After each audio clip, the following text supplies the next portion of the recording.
Did you The try setting, to? Yeah, go ahead. Yes. the garden was the central setting of the novel itself. It was referred as the green world, Yeah, representing a space for emotional healing, freedom, and transformation. yeah, that's true. Yeah, that's some kind of refuge, some kind of, you know, it's a place where you can, discharge your negative energies, the pressures that you have, and you try to recharge your batteries, if you like. Especially when you go back with this magic garden to the past, supposedly a glorious past where you meet people that in history you look up to, you look into their living conditions and how they lived. Remember the time that they left to was the Victorian age with its values, with its tenets. It was a time of prosperity and education and power, British power, British Empire. So you get the fuel that you needed from there. You get inspired, and then you go all the way back to the present and see things differently because of um, the knowledge that you have gained and the experiences that you have gained when you went all the way back to that kind of past. So this is happening. And again, the main takeaway is that you cannot live in the past forever. You have to move forward because life is linear. And this is what the novel promotes. It is true that we're oscillating between the past and the present, but somehow and somewhere, the protagonist Tom has to realize that for all the beauty of the past, I mean, he cannot stay there forever. Being realistic would require that he only gets inspired by the past, but he goes back to the present and prepare for the future. And part of the preparation would be the realization that there is an end to everything, including the idea of death. There is no escaping the um, linearity of life, if you like. So again, as you can see here, you have this kind of alliance between the techniques and the ideas. The techniques make it possible for us to understand the ideas. The techniques are carriers of meaning. They carry the meaning forward. And I think the writer was very successful in doing just that. We're more aware of life and reality than ever before as readers.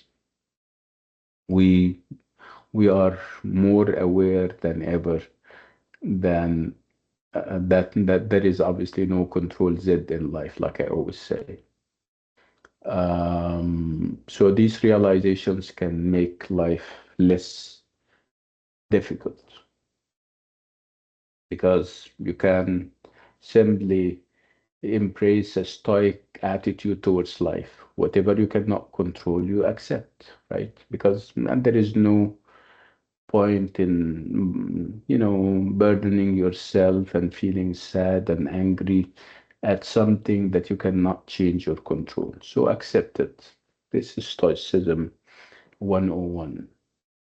And this is one of the messages that it seems the writer is trying to get across to us. Again, there is also this idea that the past was meant to kind of harken back to glorious times because during the time it was the aftermath of the Second World War, and people obviously were very disheartened by what transpired. Obviously, they may have emerged victorious, but at what cost? At the cost of the destruction of their infrastructure and the the bad shape or state of the economy. And so the past is obviously meant to play a number or a multiple roles here. Again, it reminds them of the happy old days of the great British Empire, and it can also help them kind of get inspired by those times so that they can face up to the ugly reality in the present, uh, and perhaps prepare for the future. What else about the techniques that we have seen? Noor also spoke about those different types of time where we have real time chronos and we have the other type of time which oscillates between the present and the past. And this is obviously not very real. And how they go together in achieving the effect that we now have of people accepting realities, the realities of life. Um, Before I proceed, did you try, because I asked you, did you try to use this very amazing facility in Google, turning and generating podcasts using PDFs and using even my recordings, my video recordings can be put and the results can be amazing. Did you try that? Let me ask those who have tried it. Did you try it? It doesn't have to be my course حتى مش مشكلة. Joyce, obviously you cannot talk here, Joyce, right? Hmm. So Joyce tried it. That's fine. And it worked fine with her. Do we have other success stories? Did you use it? Can I suggest something? We still have time before the final exam. The final exam is when? Somebody 11 said May. it's on the 11th, which means that we have 10 long days, right? Um, يعني one uh, alternative way of revising and reviewing would be that you go to the secondary sources and listen to me. Uh, Go to the secondary sources and you will have essays on each work and try to put those they are normally in PDF forms and put one PDF at a time and then turn it into a podcast. So you will have so many podcasts that all you need to do is to just have the curiosity to listen to them, and they are between 10 and 15 minutes max. You will be amazed at the rate and the amount, the rate at which and the amount that you can kind of cover in so little time because they are different, they are more interesting. You have people talking to each other. So if you like this radio style thing, it can work for you. Yani wonderful. But let's try that. Let's start. Oh, and we're going to start with Tom. How about that? We go to the secondary sources on Tom.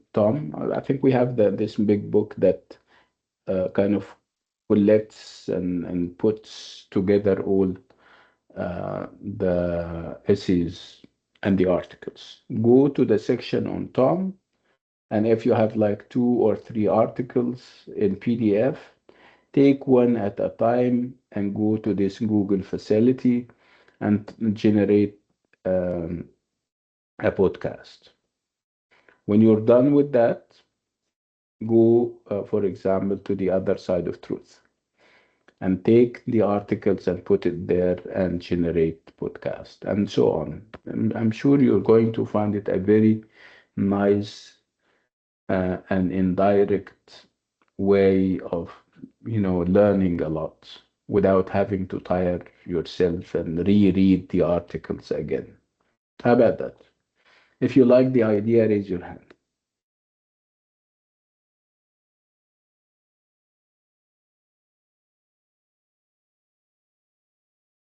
Of course, that would apply to other courses. I'm not talking exclusively about EA300B. You can try it with the, if you're signed up in other courses, you can do it, and I'm sure you're going to find it amazing, inshallah.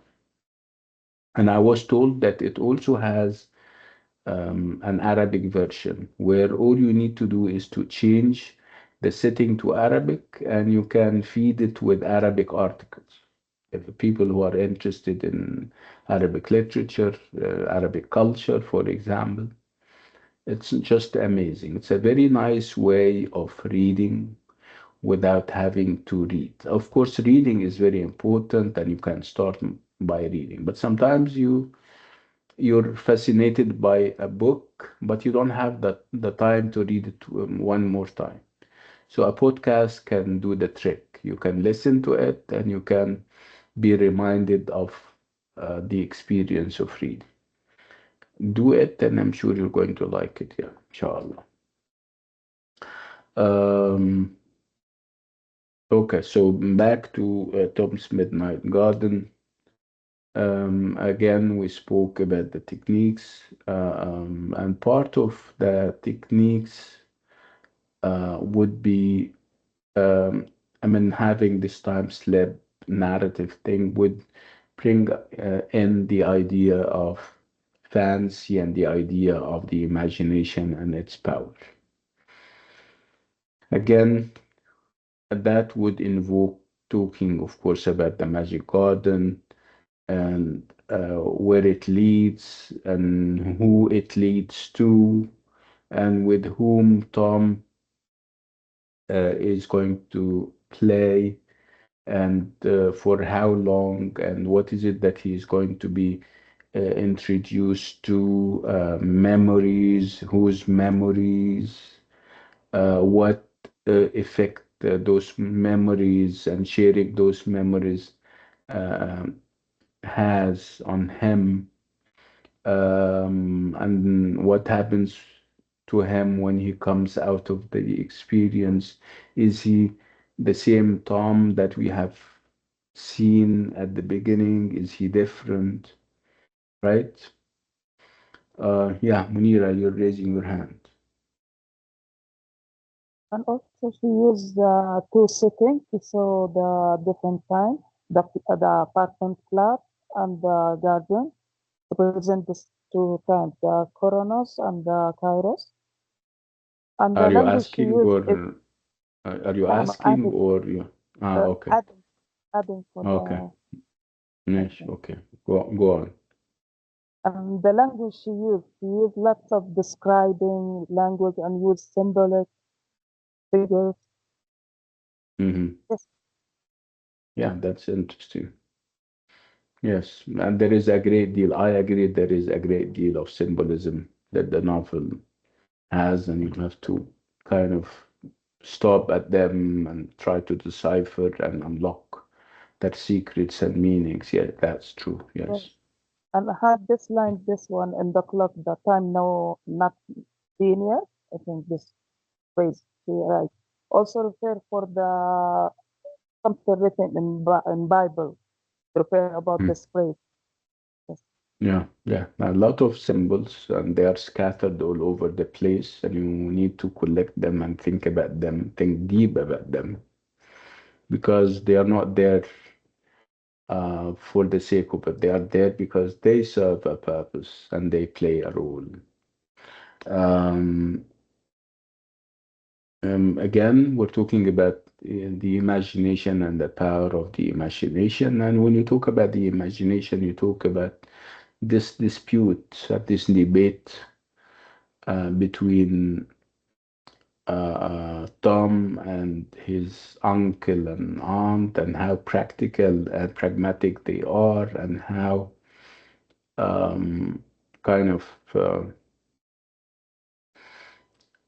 for them he was romantic in the sense that he's not pragmatic, or he's not practical. So this idea is very important, how they differed on the idea of time, on the idea of the imagination and its agency. Yeah, this is also something that you need to look at. Um, what else about Tom's Midnight Garden? Let's now move to the themes and the ideas that the novel addresses and talks about. I'll give you a couple of minutes to do that. We finished the formal aspects, and now let's move to. I'll give you perhaps 4 minutes. I'll go do something and come back, and I would like you to scribble notes to perhaps if you have a notepad handy or something, write on it ideas about the themes and the topics that we addressed ourselves when we first spoke about Tom's Midnight God. So I'll see you in 4 minutes, okay?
Okay.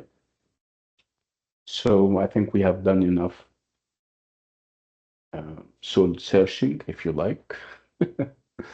So what did you come out with? Tell me.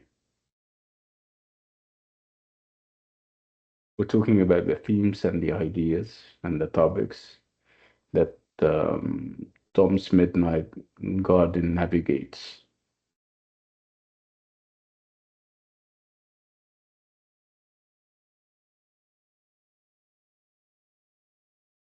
Hmm. I'm sure you have a lot to share. Come to the mic. Don't be lazy. Dr. Joyce wrote Yeah. something in the chat box. Okay, let me see. Yeah. This is the theme of childhood versus adulthood. She's saying that this is shown through the contrast. Noor, can you read it? Can you see it as well as I do, everyone? Yeah, sure, doctor. Yeah, yeah. Can you The read it theme out of, loud? yeah, Hmm, yeah, sure. hmm. The theme of childhood versus adulthood. This is shown through the contrast between traditional and modern generation. Tom represents the modern child full of curiosity and imagination, while his aunt and his uncle represent a more traditional adult world focused on rules, order, and timekeeping. Adults in the novel, like Aunt Gwen and Uncle Alan, live by strict routines and expect Tom to be quiet and behave properly, showing how modern childhood is often restricted. Yeah, that's true. Yes, we have this generational gap where obviously the old generation, like always, is not happy with the young generation. And the young generation, of course, they show respect to the old generation, but they had their own way of doing things. This is especially true in this kind of uh, debate between uh, the uncle and the aunt on the one hand, and Tom, and they used to speak about issues, time and imagination and other stuff. And obviously, they were diametrically different when it comes to those issues. Um, Again, the uncle and the aunt represent the old generation with its old views of life, while the young generation, as represented by Tom, would simply represent a new way of looking at life and the world, not accepting what used to be accepted in the past, thinking of life in different terms, looking at the experience of the old generation and assessing it and talking about it. Yeah, this is a very important theme and idea. Um, shall I add more? That's fine. I mean, if you have more, that's fine.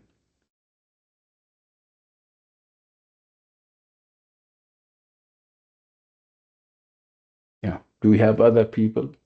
Yeah, go ahead. Yeah, Noor, Suleiman. Yes, good morning, doctor. What? Good morning, doctor. Can you hear me? Yeah, I can hear you. A very good Okay. morning to you. Yes. The other theme include the friendship and loneliness. Tom and Hattie feel lonely in their own times, Yeah. but their friendship uh, brings them comfort and joy. Yeah, that's true. I mean, when you share, when you have similar experiences, that would kind of yani ease the burden, the psychological burden on you. If you have people going through similar, I wouldn't say quite similar experiences, but they I mean, perhaps the effect is similar, but the experiences are different. Both of them are painful, obviously. They come together and they get together even better and even more. So, what do Tom and Hattie share? They share this feeling of isolation and loneliness and loss. It is true that you cannot, under any circumstances, compare Hattie's losses to Tom's. And obviously, Tom's loss or losses would pale in comparison because they are not as heavy as those of Hattie, but they are still referred to as loss or losses. They still feel um, difficult, and he has to navigate them, and he needed Hattie to do that. Hattie, on the other hand, has incurred heavy losses. She has gone through the experience of losing parents and sons, and she has experienced that, yeah, all of that. And obviously, she feels lonely. Um, Again, whose experiences are more instrumental in shaping the whole experience? Of course, it is Hattie's experiences, traumatic as they are. They not only affect they didn't only affect her, they affected, of course, Tom, and he became more or even closer to Hattie. And again, he started to kind of reconsider and rethink how he thinks of life. He started to kind of realign himself with the realities of life. He starts to realize that, again, what I said earlier, that there are things that you cannot change. So if you cannot change them, you need to come to terms with them. You need to accept them because whining and whimpering over them wouldn't get you anywhere.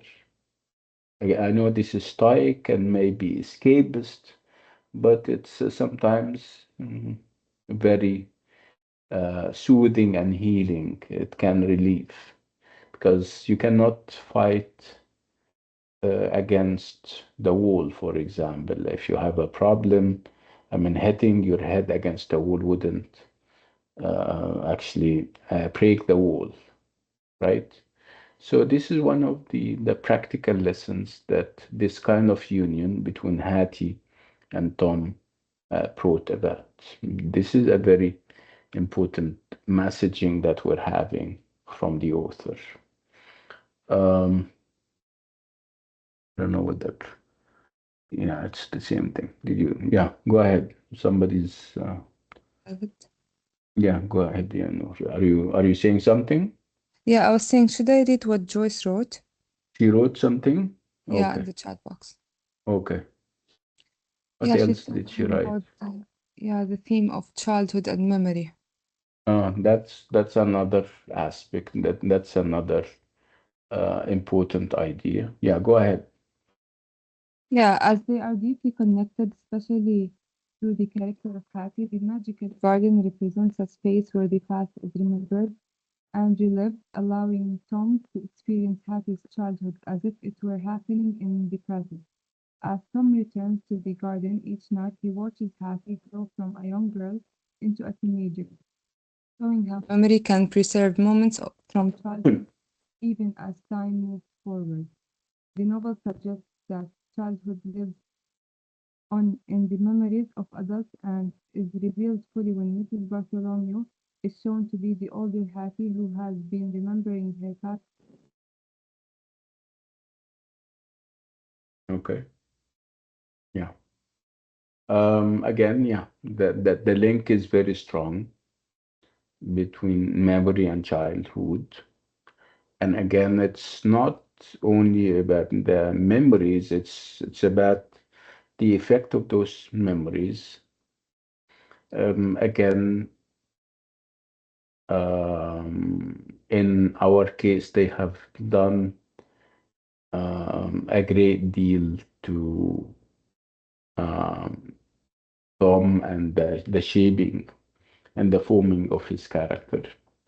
Remember what I told you at one point, you have to go through the experience, a painful experience yourself, but you can hear or read, and you can be as affected, and you can be as educated when you hear or read a story.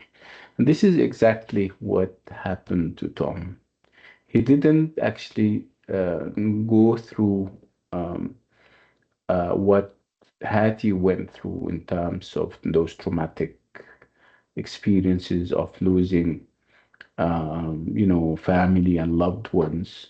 He didn't, and his loss was minimal if you compare it to hers, given the fact that it was like a momentary kind of loss because he is separated, only separated from his brother Peter, and for some time because of the measles that Peter developed and contracted. So you wouldn't compare that to, uh, terminal loss, if you like, where it's like a loved one that you'll never see again.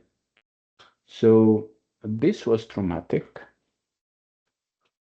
And again, it's Hattie's loss, but he felt it deep, and it changed and shifted his perspective on a number of issues. Again, life and its linearity. There is, however long we live, there is an end, and the idea of acceptance, the idea of living up to the responsibilities that are thrown upon you at one point, shaping up to the future, good and bad, right? Accepting the another loss, which is the loss of Hattie. She is obviously one of the big losses that Tom has to grapple with because he got used to her. She was his playmate. She was his teacher. Her experiences taught him a lot. And at one point, he needs to realize that she is no more than Mrs. From Barcelona, the landlady. So he has to accept that. Again, this is a big lesson, right? Um, so if we talk about childhood memories, obviously we're not talking about Tom here because he's already a child. We're talking more about Hattie's childhood memories and again, the complex life that she had to navigate, losing, family and loved ones and emerging out of all of that and fighting in life and accepting things and stuff like that. Yeah, this is a very important idea. Yeah, what else? Think. What else about the themes and the ideas?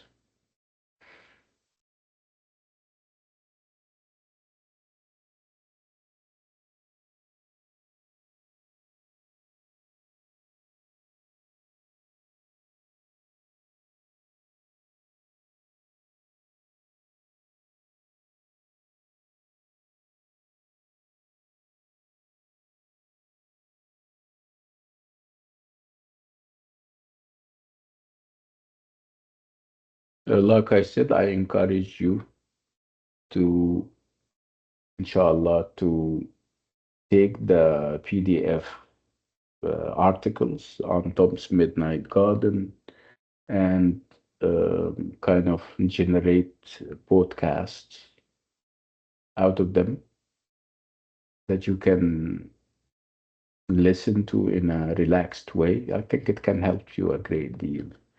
And instead of revisiting the whole article one more time.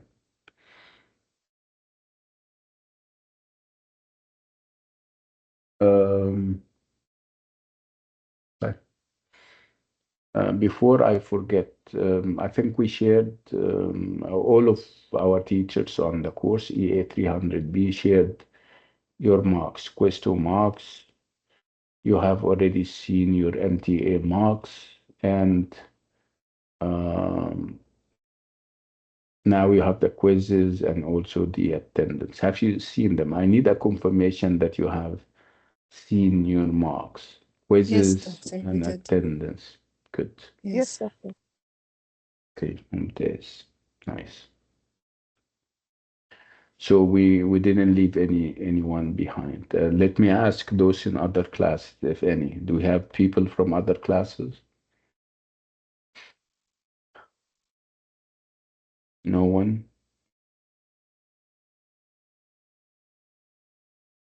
We only need to check whether you guys have seen your marks.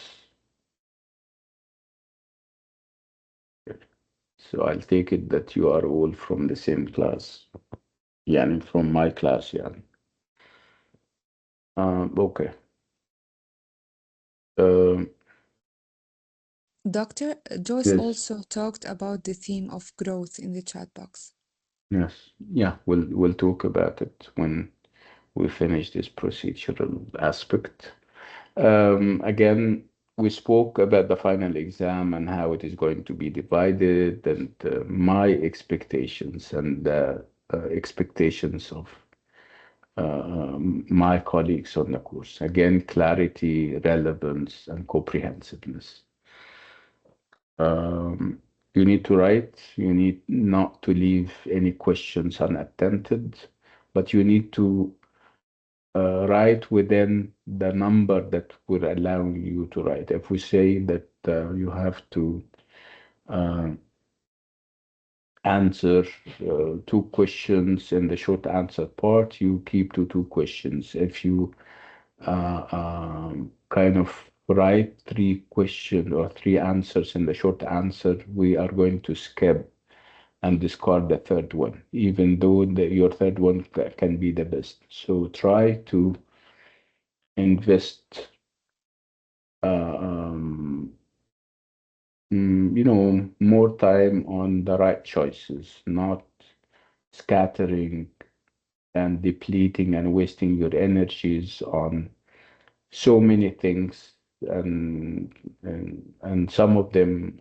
may be rendered irrelevant because this is not what we want.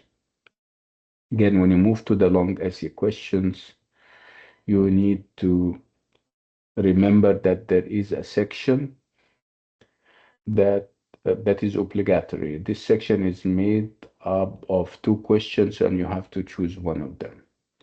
And then you have another subsection in the long answer question where there is a question that you do.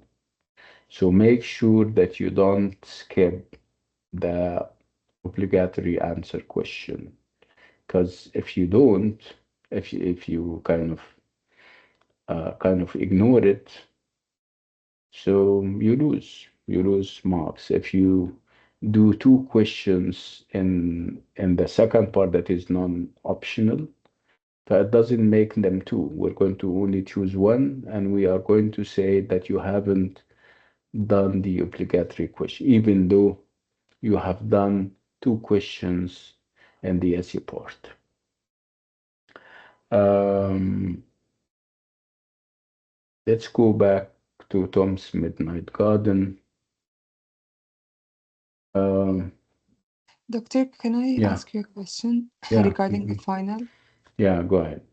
Yeah, do you have any tips when solving the closed reading question? especially if it was like from a passage from Tom's Midnight or Other Side of Truth. I know we are gonna talk about a specific theme, but do we need to take a closer look and to refer from this passage specifically? Yeah. What do I think of close read questions? I think of them as detailed uh, and yet disguised prompt questions. You know what a prompt question is? When I give you a statement and I ask you to kind of expand on the statement and make a coherent essay out of it. So this is what we're doing with close reading, but if rather than having only one statement, we have so many statements. Okay, so you deal with the close reading question as if it's a prompt that has ideas that can trigger more ideas at the back of your mind. But this is how you need to approach close reading questions. You need to think of it as a prolonged, a very detailed statement that has significant areas that you need to highlight and talk about.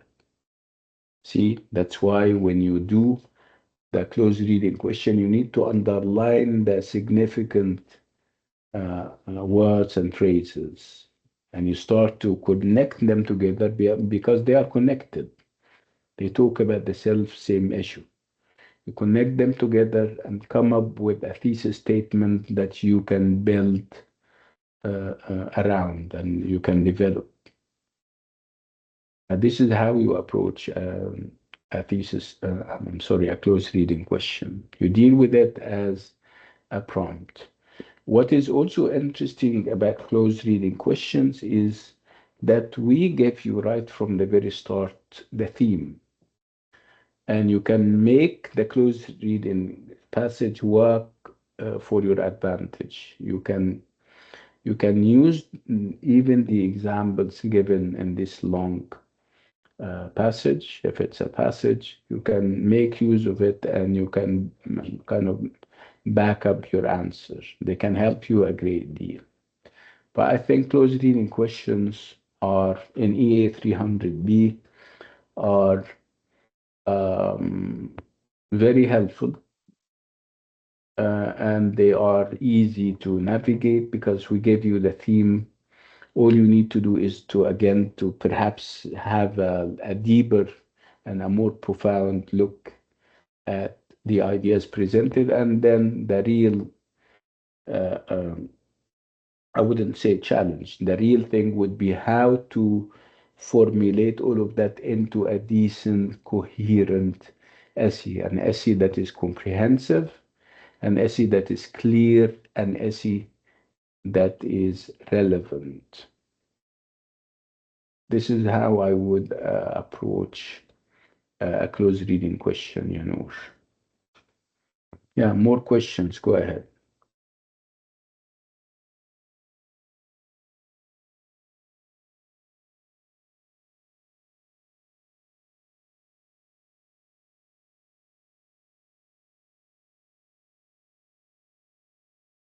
Hmm. Yeah, let's talk about the theme of growth. Can you read that, Yanur? Yeah, sure, doctor. Hmm. The theme of growth is shown through both physical change and emotional development. Tom starts the story feeling bored, lonely, and trapped during his quarantine, but as he visits the magical garden and forms a bond with Hattie, he begins to mature. Watching Hattie grow up from a small girl to a young woman teaches Tom that time brings change even in magical spaces. Hattie's growth is shown clearly through changing appearance and actions, while Tom's growth is more emotional as he becomes more understanding and patient and kind. By the end of the story, both characters have learned about life lessons, showing that growth is not about age, but also about learning and accepting change.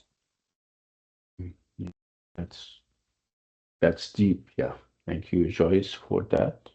Again, growth is a very important idea. Uh, and um, it's yeah, it's a crucial aspect uh, uh, of the novel, and it shows how again people can. Now, of course, we're not talking about physical growth, because obviously Tom didn't grow physically um as much as he grew mentally and intellectually, which means that he grew in terms of self-awareness and realizations. Again, that wouldn't have happened without Hattie. Hattie provided the material, the memories, sad, traumatic as they are. Um, Again, the insights that were that were inspired through those experiences helped Tom, kind of form and shape a view of life that is um practical and pragmatic and not very sentimental. Again, he comes to the realization that well, people meet and they can simply leave. He accepted that Hattie is not the Hattie he has always thought she was. He accepted life and what it offers. He accepted um, its linearity, the linearity of life. He is now more prepared than ever to uh, um, take life on and take its challenges on. Um, so these are all signs of growth. It's not about the physical. It is more about the intellectual, the experiential. It's about the intellectual, I mean, mental and all those kinds of things. Yeah, true, true. This is very true. Hmm. What else about Tom's Midnight God?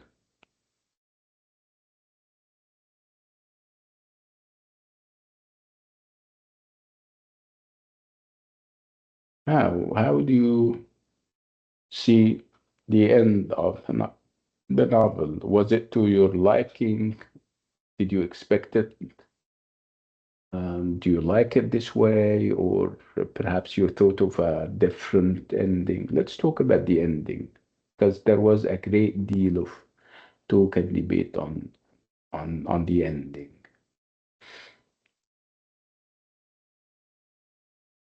I'm asking about your opinion. It's not something that you need to prepare for. Just give me your take on the ending. So first of all, let's establish what happened at the end, if you still remember. Yeah, Noor. Yeah, at the end of the novel, when Tom found out that Mrs. Bartholomew is Hattie, first, I guess there was a scene of him calling her name Hattie Hattie, and then the next day he went to apologize for screaming, I guess, in the middle of the night. And then he discovered that Mrs. Bartholomew is Hattie. Then they both hugged. He hugged her, she hugged him as if she was a little girl. This shows how strong their emotional connection remains and how much he has matured, and how Hattie still remembers Tom, proving that their bond was real and lasting. So for the end, about regarding my opinion, I really liked it. I wasn't expecting that I mean Mrs. Bartholomew is Hattie. Hmm. Yeah, nobody Yeah. was prepared for that. Yeah. Hmm. Again, like I said, perhaps she had to go for the integrity of the whole project. If she, because again, remember I told you about this rivalry in terms of who should lay claim to the title of the novel and whether the novel is really about Tom. We said that Hattie, without Hattie, the whole novel, the whole fabric of the novel would collapse. So obviously, Hattie has to go. This is what I think, so that Tom can be Tom's role can restore its prominence, and Tom can unfettered fight life and take it um, head on. He used the help of Hattie to navigate life, but now he is ready, and I mean, Hattie shouldn't be there. Um, it's like having what do we call those things? Uh, when you need support at the beginning of something, but over time they take the support away, and so that you can walk on your own and stuff. This is exactly what happened with Tom. He needed Hattie. He needed her memories and her experiences, um, and then he learned a lesson or two from them. He doesn't need her anymore. In order for her not to influence him for the rest of his life, she has to disappear, which she did. She grew up into Mrs. Portlomo. Perhaps she was Mrs. Portlomo from day one. So obviously the ending is very significant and is very important and is very successful. Hattie has to go, has to disappear. Yeah, who else thought about the ending?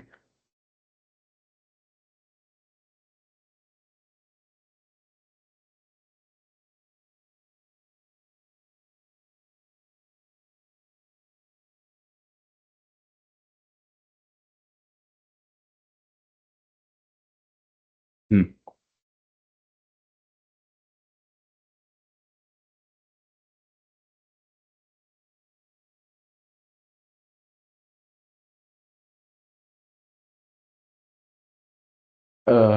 Okay, so when we meet again,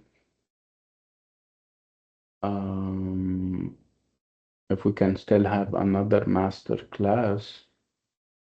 So our next master class is going to be what? Will we have will we have had the final by then, or do we still have time? Let me check. I guess it's going to be 3 days or 2 days before the exam It's going to because be we have the it. yeah, Yes. April the 8th. And I think on the 8th I'll be on the plane from Riyadh. I'll be in Riyadh on the 7th, on the 6th, 7th, and 8th. So if we have to meet on the 8th, which is going to be Thursday next week, it has to be, I don't even know when my flight is. I need to check and get back to you. Otherwise, we can have the master class somewhere in the middle. It can be Monday or Tuesday. How about that? Monday, and it can be the regular class can be a master class where we can invite people from the other classes. So when we meet on Monday, inshallah, we are going to use the other link. How about that? So that other people can join us. So on Monday, we're going to use the master class link. We're going to meet at 10 like we do. How about that? Nice, doctor. Yeah, sure, doctor, sure. Right. So what is it that we should do? And I'll give you a sample. I'll give you we can have an exam and we can look at a passage or two and see how we can handle them as close reading exercises. How about that? Okay? Say okay. Perfect. Okay, doctor. Okay, doctor. طيب ممتاز. طيب I'll stop here on this note and with this item, and I'll see you on Monday at 10 a.m. through the master class link, inshallah. Yalla, see you then. Assalamu alaikum.